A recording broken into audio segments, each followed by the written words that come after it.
கடந்த சில நாட்களாக விதைப்பு அறுப்பு என்கிற கோட்பாட்டை குறித்து நாம் தொடர்ந்து தியானித்து கொண்டு வந்தோம்.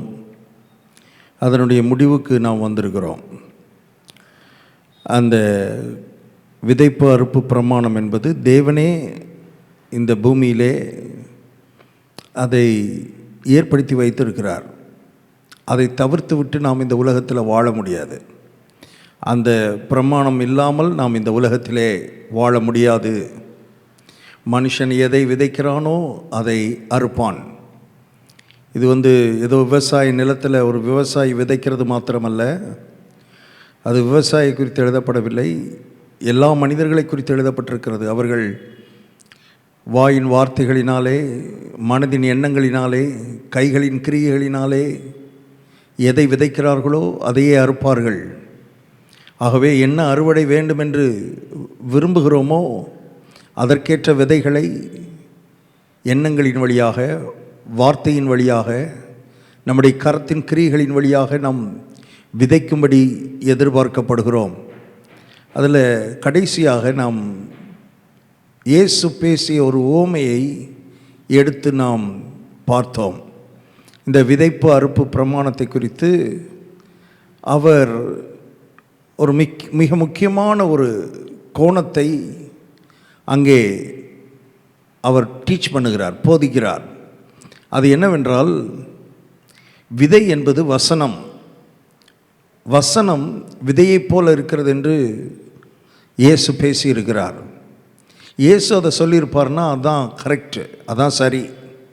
அதை நம்ம அப்படியே ஏற்றுக்கொள்வது நம்முடைய நல்ல எதிர்காலத்துக்கு உகந்ததாக இருக்கும். இந்த வார்த்தையை விதையைப் போல பார்க்க பழக வேண்டும். நம்முடைய இருதயத்தை ஒரு நிலத்தைப் போல பார்க்க வேண்டும்.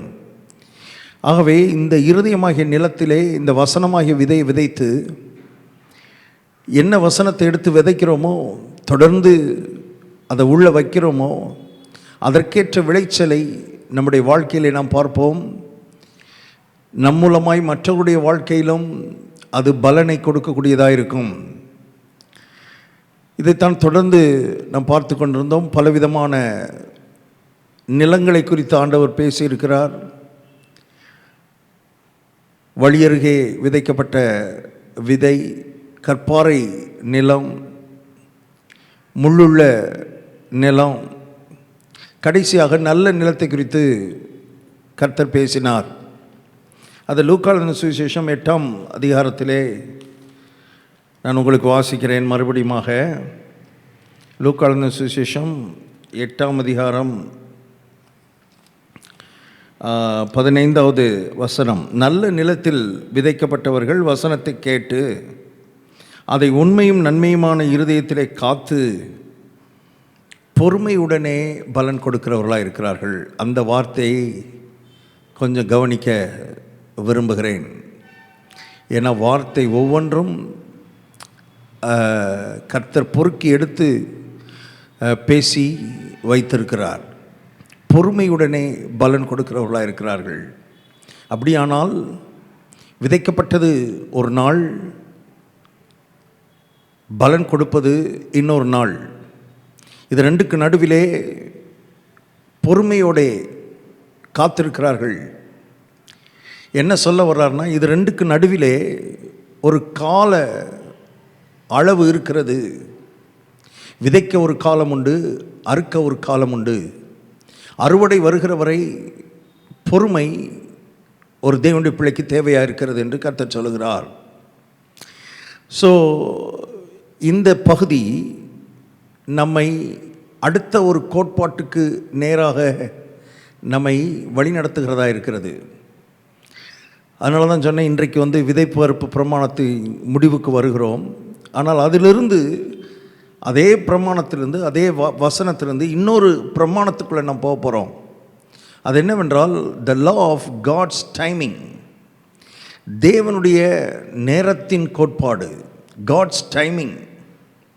அப்படி ஒன்றை கர்த்தர் இந்த உலகத்திலே ஏற்படுத்தி வைத்திருக்கிறார். இந்த பூமியில் இருக்குது. காட்ஸ் டைமிங்னு ஒன்று இருக்குது.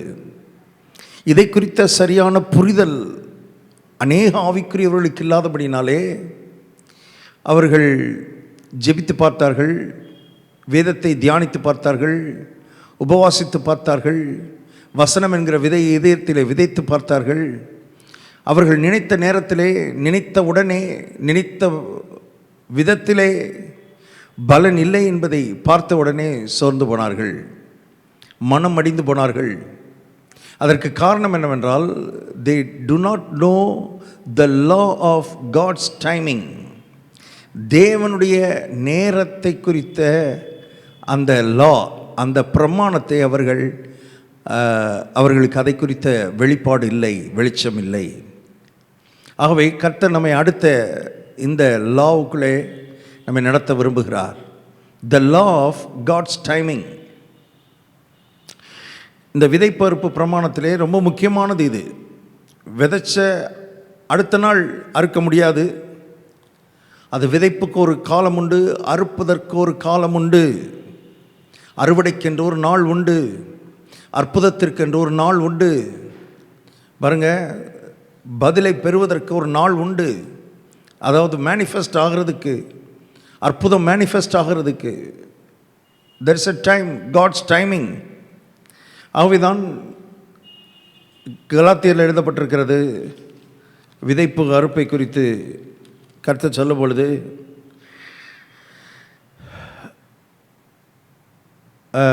நன்மை செய்கிறதில்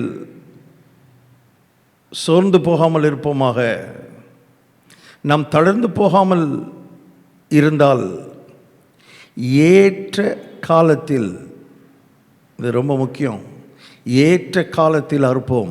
7வது வசனம், கலாத்தியர் 6ஆம் அதிகாரம் 7வது வசனத்தில் விதமாய் சொல்லுகிறார், மோசம் போகாதிருங்கள், தேவன் தம்மை பிரயாசம் பண்ண விட்டார், மனுஷன் எதை விதைக்கிறானோ அதை அறுப்பான். விதைப்பு அறுப்பு பிரமாணத்தை இங்கே பேசுகிறார். அதை பேசிவிட்டு 9வது வசனத்தில் சொல்லுகிறார், நன்மை செய்கிறதில் சோர்ந்து போகாமல் இருப்போமாக. அதாவது நன்மை செய்கிறதில் என்ற வேர்டு என்னென்னா, அதுக்கு சரியான அர்த்தம் என்னென்னா, இந்த விதைப்புக்கும் அறுப்புக்கும் இடையில் சரியான காரியத்தை செய்வதில் சோர்ந்து போகாமல் இருப்போமாக. அதான் சொல்ல வர்றார். விதைப்புக்கும் அறுப்புக்கும் நடுவில் சில காரியங்கள் சரியான விதத்தில் செய்யப்பட வேண்டியது இருக்கிறது. ஒரு நிலத்தை எடுத்துக்கிட்டிங்கன்னா, அது அறுவடை வருகிற வரை அதை பாதுகாக்கணும், அதை பராமரிக்கணும், அதுக்கு தண்ணி ஊற்றணும், அதுக்கு உரம் போடணும், களை எடுக்கணும். இதெல்லாம் அறுவடைக்கு முன்பு நாம் செய்ய வேண்டிய ரைட் திங்ஸ் பிஃபோர் ஹார்வெஸ்ட். அறுவடைக்கு முன்பு நாம் செய்ய வேண்டிய சரியான காரியங்கள். அது நன்மை செய்கிறதில்னு போட்டாங்க. கரெக்டாக சொல்லணும்னா, சரியான காரியங்களை செய்கிறதிலே சோர்ந்து போகாதிருங்கள். ஸோ காட்ஸ் டைமிங்கை குறித்த வெளிச்சம் இல்லாதவர்கள் அப்படியே சோர்ந்து போய் உட்காந்துருவாங்க, எதையுமே செய்ய மாட்டாங்க, பேசிவாக இருப்பாங்க. பாருங்கள், பேசிவானா சும்மா இருப்பாங்க. அப்படியே சோர்ந்து போய் மனமடிந்து உட்காந்துருவோம். ஒன்றும் நடக்கலை, ஜெர்மனி பார்த்தேன் ஒன்றும் நடக்கலை, உபவாசம் இருந்து பார்த்தேன் ஒன்றும் நடக்கலை, பைபிளை வாசித்து பார்த்தேன் ஒன்றும் நடக்கலை, அங்கே போய் பார்த்தேன் இங்கே போய் பார்த்தேன், அதை செஞ்சு பார்த்தேன் இதை செஞ்சு, ஒன்றும் நடக்கலைன்ட்டு அப்படியே விட்டுருவோம். ஒரு விவசாயி நிலத்தில் விதையை விதைச்சிட்டு வந்து ஒரு வாரம் பார்த்துட்டு ஒன்றும் நடக்கலைன்னு சும்மா இருந்தான்னா அந்த விதை விளைச்சலை கொடுக்காமலே போயிடும். இது சும்மா இருக்கிற நேரம் அல்ல. இது விதைச்சிட்டோன்னா அதுக்கப்புறம் சும்மா இருக்க முடியாது.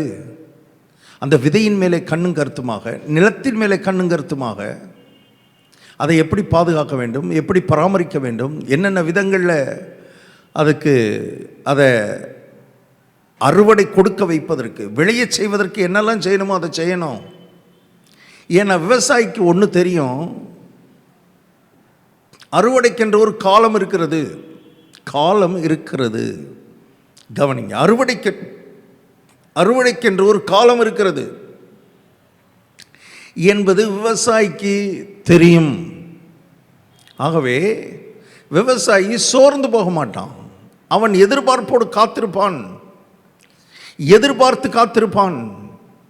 இப்போ தேவனுடைய பிள்ளைகள் ஒரு காரியத்தை நம்ம இருதயத்தில் விதைக்கிறோம், ஜெபிக்கிறோம், தேவனிடத்தில் வேண்டுகிறோம், விண்ணப்பிக்கிறோம். உடனே நடக்கலைன்னு உடனே அப்படியே சோர்ந்து போய் ஒரு மாதிரி பாசிவ் ஆகி, ஒரு பாசிவ் தாட், அதாவது இனி என்ன இருக்குது வாழ்க்கையில், நான் ஜெபம் பண்ணி பார்த்துட்டேன், கடவுள் ஒன்றும் செய்யலை, அவ்வளோதான், முடிஞ்சு போச்சு, இனி கர்த்தர் எனக்கு ஒன்றும் கொடுக்க மாட்டார், அவ்வளோதான். ஒரு விவசாயி அப்படி விட மாட்டான் பாருங்கள். இனி விளைச்சல் வராது, ஒரு வாரத்தில் பார்த்தேன் ஒன்றும் நடக்கலை, 2 வாரம் கழித்து பார்த்தேன் ஒன்றும் நடக்கலை, இனி எங்கே வரப்போகுது அப்படின்னு ஒரு விவசாயி இருக்க மாட்டான். டெய்லி காலையில் எந்திரிப்பான், நம்பிக்கையோடு எந்திரிக்கிறான். நம்பிக்கையோடு எந்திரிச்சு போய் நிலத்தில் போய் நின்று, அருமையானவர்களே, மோட்டரை ஆன் பண்ணி தண்ணியை பாய்ச்சி எல்லா வரப்புக்கும் அதை விட்டு உற்சாகமாய் ஓடி ஓடி தண்ணி பாய்ச்சுறான். ஏன்னா உள்ளத்தில் ஒரு பெரிய ஒரு எதிர்பார்ப்பு இருக்கிறது, ஒரு நம்பிக்கை இருக்கிறது. என்னென்னா, எனக்கு ஒரு பெரிய அறுவடை வரப்போகிறது, அறுவடை காத்திருக்கிறது. சும்மா இருக்கிறது இல்லை, அருமையானவர்களே, சோர்ந்து போய் இருக்கிறது இல்லை. சரியான காரியங்களை செஞ்சுக்கிட்டே இருக்கணும். சரியான காரியத்தை செய்கிறதுல சோர்ந்து போகாமல் இருக்கணும்னு கர்த்தர் பேசுகிறார் பாருங்க. அப்படி நாம் தளர்ந்து போகாதிருந்தால் ஏற்ற காலத்தில் அறுப்போம். அப்போ தளர்ந்து போயிட்டோம்னா, ஒன்றும் செய்யாமல் விட்டுட்டோம்னா, பாசிவாக இருந்துட்டோம்னா, ஏற்ற காலத்திலே அறுவடையை அருமையானவர்களே விட்டு விடுவோம். அறுவடையை நாமே விட்டு விடுவோம். இதை புரிந்து கொள்ள வேண்டியது மிக அவசியம். அதனால தான் கர்த்தர் இன்றைக்கு இன்றையிலிருந்து ஆவியானவர் இந்த லா ஆஃப் காட்ஸ் டைமிங், தேவனுடைய நேரத்தை குறித்த ஒரு வெளிச்சம், ஒரு அறிவு நமக்கு தேவை. அப்படி ஒரு லா வச்சுட்டாரு. Seed time and harvest time. விதைக்க ஒரு நேரம் உண்டு, அறுக்க ஒரு நேரம் உண்டு. ஏன் பாஸ்டர், அடுத்த நாளே இன்னைக்கு விதைச்சேன்னா அடுத்த நாளே அறுக்கிற மாதிரி கர்த்தர் வச்சிருக்கலாம்ல? வைக்கலையே. அது அவர்கிட்ட தான் கேட்கணும். வைக்கலை, அவர் இப்படி தான் வச்சிருக்கிறார். அதுக்கு பல நோக்கங்கள் இருக்கலாம். ஒருவேளை வருகிற நாட்களில் கர்த்தர் நம்மோட பேசுவார். ஏன் அப்படி இவ்வளவு நாள் காத்திருக்க வைக்கிறார்? ஏன் இப்படி இவ்வளவு நாள் கழித்து அறுக்க வைக்கிறார்? ஏன் ஒரு தாயின் வயிற்றில் கரு உருவான உடனே அடுத்த நாளே குழந்தை வராது. அதற்கென்று ஒரு காலத்தை வைத்திருக்கிறார். அதற்கென்று ஒரு நேரத்தை கர்த்தர் வைத்திருக்கிறார். அது 10 மாதம். அந்த தாய் அருமையான ஒரே வாரத்தில் குழந்தை பிறக்கலைன்னு சொல்லி கருவை கலைச்சிட்டு வந்துடுறதில்ல. That's foolishness, அறிவீனம். எந்த தாயும் செய்ய மாட்டாள். ஒரு வாரத்தில் எதிர்பார்க்கறது இல்லை. அதற்கென்று நேரம் இருக்கிறது, அதற்கென்று காலம் இருக்கிறது. அதான் the law of timing, the law of God's timing. தேவனுடைய நேரம் என்ற ஒன்று இருக்கிறது. அதுவரை இந்த டைமிங்கை குறித்த அறிவு இருக்கிறவர்கள் நம்பிக்கையோடே காத்திருப்பார்கள். அந்த டைம் வரைக்கும் நம்பிக்கை விட மாட்டாங்க பாருங்க. அறுவடை வர வரைக்கும் அறுவடையை நோக்கி தங்களுடைய மனதை, தங்களுடைய கவனத்தை, தங்களுடைய வேலையை, தங்களுடைய உழைப்பை எல்லாவற்றையும் அறுவடைக்காக அவர்கள் செய்து கொண்டே இருப்பார்கள், ஆயத்தப்படுத்தி கொண்டே இருப்பார்கள். அவருடைய மனமெல்லாம் அதை நோக்கி இருக்கும். நம்பிக்கையோடே காத்திருப்பார்கள், நம்பிக்கையோட எதிர்பார்ப்போடே அதை காத்திருப்பார்கள். சோர்ந்து போய் உட்காந்துருக்க மாட்டாங்க. எந்த விவசாயம் இப்படி இருக்கிறது இல்லை பாருங்கள். விதைச்சிட்டான்னா அதுக்கப்புறம் சோர்வுக்கு அங்கே இடம் இல்லை. அறுவடை காத்திருக்கிறது, அறுவடை வரப்போகிறது. அது 3 மாதம் கழிச்சிருக்கலாம், 4 மாதம் கழிச்சிருக்கலாம், 6 மாதம் கழிச்சிருக்கலாம், 1 வருஷம் கழிச்சிருக்கலாம். சில மரங்கள்லாம் 3 வருஷம் 5 வருஷம் கழித்து விளைச்சலை பலனை கொடுக்கிறது. அது வரைக்கும் அவன் காத்திருக்கிறான், வெட்டிடுறதில்ல. 3 மாதம் பார்த்தேன், என்ன தேங்காயே வரலன்னு தென்னை மரத்தை வெட்டுறதில்லை.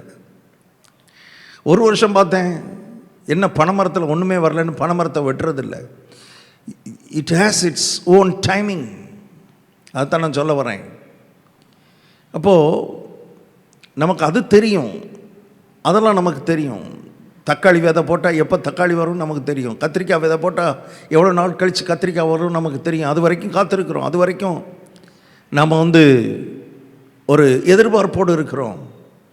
அதை குறித்து முறுமுறுக்கிறது இல்லை, அதை குறித்து நம்ம சோர்ந்து போகிறதில்ல. நமக்கு தெரியும் விதைச்சிருக்கிறோம், கட்டாயம் வரும்.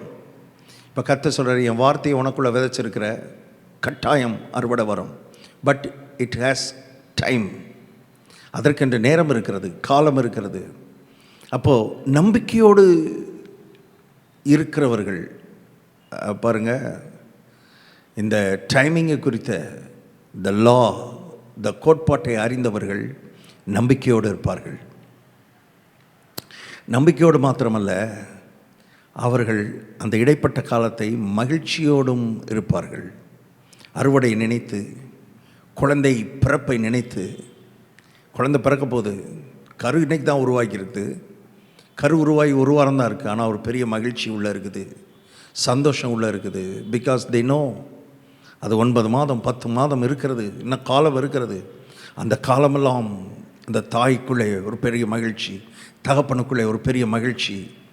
பாருங்கள், சந்தோஷம். கர்த்தருடைய இந்த டைமிங்கை புரிந்தவர்கள், தேவனுடைய நேரத்தை புரிந்தவர்கள் மகிழ்ச்சியோடு இருப்பார்கள். மகிழ்ச்சியோடு இருப்பார்கள். புலம்பிக்கிட்டு இருக்க மாட்டாங்க, புலம்ப மாட்டார்கள். புலம்புறாங்கன்னா அவங்களுக்கு என்ன தெரியல, காட்ஸ் டைமிங்கை குறித்த வெளிச்சம் இல்லை, தெய்வீக நேரத்தை குறித்த வெளிச்சம் இல்லை, குறித்த காலத்தை குறித்த வெளிச்சம் இல்லை. கர்த்தர் சில காரியங்களை குறித்த காலத்தில் செய்கிறவராக இருக்கிறார். வேதம் முழுவதும் அதை பேசுகிறது. வேதம் முழுவதும் அதை பேசுகிறது. தேவனுக்கென்று ஒரு நேரம் இருக்கிறது. அந்த டைம் அவருடைய நேரத்தில் செய்வார். அந்த அவருடைய நேரம் வரும் வரை உற்சாகத்தோடு விறுவிறுப்போடு அருமையானவர்களே காத்திருக்கிற ஒரு அனுபவம் இருக்குதே. அவர்களை குறித்து ஏசாயா எழுதும்போது தான் சொல்கிறாரு, கர்த்தருக்கு காத்திருக்கிறவர்களோ புது பலன் அடைந்து. பாருங்கள், ஒரு உற்சாகம், விவசாயிக்குள்ள ஒரு உற்சாகம், ஒரு தாய்மை அடைந்த கர்ப்பம் அடைந்த ஒரு தாய்க்குள்ள ஒரு உற்சாகம், மனதுக்குள்ள ஒரு சந்தோஷம், உற்சாகம், ஒரு புதிய பலன், ஒரு புதிய உற்சாகம். ஏன்னா ஒரு டைம் வரப்போகுது. there is a time. அந்த டைமில் I'm going to see a child, ஒரு குழந்தை நான் பார்க்க போகிறேன். விவசாயிக்குள்ள ஒரு உற்சாகம். பாருங்கள், ஒரு பெரிய அறுவடை எனக்காக காத்திருக்கிறது. ஸோ நான் என்ன சொல்ல வரேன்னா, கர்த்தருக்கு காத்திருக்கிறதுன்றது சும்மா பல்ல கடிச்சுக்கிட்டு சும்மா இருக்கிறது இல்லை. எல்லாத்தையும் விட்டுட்டேன் பிரதர், அவர் கையில் விட்டுட்டேன், செஞ்சால் செய்யட்டும், அப்படி இருக்கிறது இல்லை. அது இல்லை கர்த்தருக்கு காத்திருக்கிறது. அப்படி இருக்கும்போது ஆட்டோமேட்டிக்காக மனதில் சோர்வு வந்துடும், இருதயத்தில் விரக்தி வந்துடும். ஆனால் வேதம் சொல்லுகிறது, கர்த்தருக்கு காத்திருக்கிறவர்களோ புது பலன் அடைந்து கழுகுகளைப் போல செட்டைகளை அடித்து உயர எழும்புவார்கள். அவர்கள் ஓடினாலும் இளைப்படைய மாட்டார்கள், நடந்தாலும் சோர்ந்து போக மாட்டார்கள். ஏன்னா they know the law of God's timing. அதனால் அவர்கள் உற்சாகமாக காத்திருக்கிறார்கள். புது உற்சாகத்தோடு புது பலத்தோடு சோர்ந்து போகாமல் காத்திருக்கிறார்கள். அவர்கள் நடக்கிறார்கள், ஓடுகிறார்கள், வேலை செய்கிறார்கள், உழைக்கிறார்கள், ஜெபிக்கிறார்கள். பாருங்க, எது சரியான காரியமோ அதை செய்து கொண்டே இருக்கிறார்கள். பாருங்க, அறுவடை வருகிற வரை do the right things. அதை செய்கிறதுல நம்ம சோர்ந்து போகக்கூடாது. என்ன, ஒரு மாதம் நான் தண்ணி ஊற்றிட்டேன், ஒரு மாதம் என் நிலத்துக்கு தண்ணி பாய்ச்சிட்டேன், இன்னும் அறுவடை வரலையே. வராதியா, 6 மாதம் ஆகும். காட்ஸ் டைமிங்னு ஒன்று இருக்குது. அது வரைக்கும் நீ தண்ணி பாய்ச்சணும். அது வரைக்கும் வேலி போட்டு காத்துக்கொள்ள வேண்டும். அது வரைக்கும் உரம் போட்டுக்கொண்டு இருக்க வேண்டும். களை பிடுங்கப்பட வேண்டும். Do the right things until you see the harvest. அறுவடை பார்க்கிற வரை சோர்ந்து போகாதிருங்கள். அப்போ சோர்ந்து போகாமல் இருக்கணும்னா we need to have the revelation about the law of God's timing. கர்த்தருடைய ஆவியானவர் நமக்கு உதவி செய்யட்டும். உங்கள் வாழ்க்கையில் கூட சில காரியங்களுக்காக நீங்கள் காத்திருக்கிறீங்க. சிலர் காத்திருந்து இது நடக்கலை, இதை விட்டுருவோம், அவ்வளோதான், இனி நமக்கு வரவே வராது அப்படின்னு சில காரியங்களை ஒதுக்கிட்டீங்க. கர்த்தர் சொல்கிறாரு, எனக்கென்று ஒரு டைம் இருக்குது, அந்த டைம் வரைக்கும் நீ பாசிவாக இல்லை, ஆக்டிவாக காத்திருக்கணும். ஆக்டிவாக காத்திருக்கணும், அதை எதிர்பார்க்கணும், அதை விசுவாசிக்கணும், அதை நம்பணும், அது நம்முடைய வாழ்க்கையில் நடந்த மாதிரி நினைக்கணும், ஒரு புதிய உற்சாகத்தோடு இருக்கணும். அந்த வார்த்தையை விசுவாசிக்கிறத விடக்கூடாது, வசனத்தை அறிக்கையிடுகிறத விடக்கூடாது, ஜெபிக்கிறத விடக்கூடாது, கர்த்தருடைய சமூகத்தில் காத்திருக்கிறத விடக்கூடாது, கர்த்தருடைய சமூகத்தில் நேரத்தை செலவழிக்கிறத விடக்கூடாது. அப்படிப்பட்டவர்கள் தான் அறுவடையை பார்க்க முடியும். There's a time for your harvest. உங்களுடைய அறுவடைக்கென்று ஒரு நேரம் இருக்கிறது பிரதர், சிஸ்டர். அந்த நேரம் வரும் வரை பாசிவாக இருக்காதீங்க, சும்மா இருக்காதீங்க. Do right things. எதை செய்யணுமோ அதை செய்து கொண்டே இருங்கள். அறுவடையின் நேரத்திலே கட்டாயம் கர்த்தர் உங்களை அறுக்க செய்வார். ஜெபிப்போம். நல்ல பிதாவே, உம்முடைய நேரத்துக்காக நாங்கள் உமக்கு நன்றி செலுத்துகிறோம். எவ்ரிதிங் ஹேஸ் டைமிங் என்பதை நாங்கள் அறிந்திருக்கிறோம். சகலத்தையும் அதினதின் காலத்தில் நேர்த்தியாய் செய்கிறவர் நீர். இந்த வெளிச்சம் எங்களுக்குள்ளே வரட்டும். எல்லாவற்றையும் நீர் செய்கிறீர், எல்லாவற்றையும் நேர்த்தியாய் செய்கிறீர். அது மாத்திரமல்ல, அதினதின் காலத்தில் செய்கிறீர் என்பதை குறித்த ஒரு விழிப்புணர்வு எங்கள் எல்லாருக்குள்ளேயும் உண்டாகட்டும். இது தெரியும் பொழுது நாங்கள் சோர்ந்து போக மாட்டோம் ஆண்டவரே, நாங்கள் விரக்தி அடைய மாட்டோம், நாங்கள் எடுத்த காரியத்தை கைவிட மாட்டோம். தொடர்ந்து முன்னேறி செல்ல, தொடர்ந்து அதை பற்றி பிடித்துக்கொள்ள கர்த்தர் இதை வார்த்தை கேட்கிற அவ்வளவு பேருக்கு நீர் உதவி செய்வீராக. உம்முடைய கருத்தில் ஒப்புக் கொடுக்கிறோம். நீர் அதை செய்கிறீர். உமக்கு ஸ்தோத்திரம். இயேசு கிறிஸ்துவின் நாமத்தில் ஜெபிக்கிறோம் பிதாவே. ஆமேன், ஆமேன். God bless you. Jesus loves you.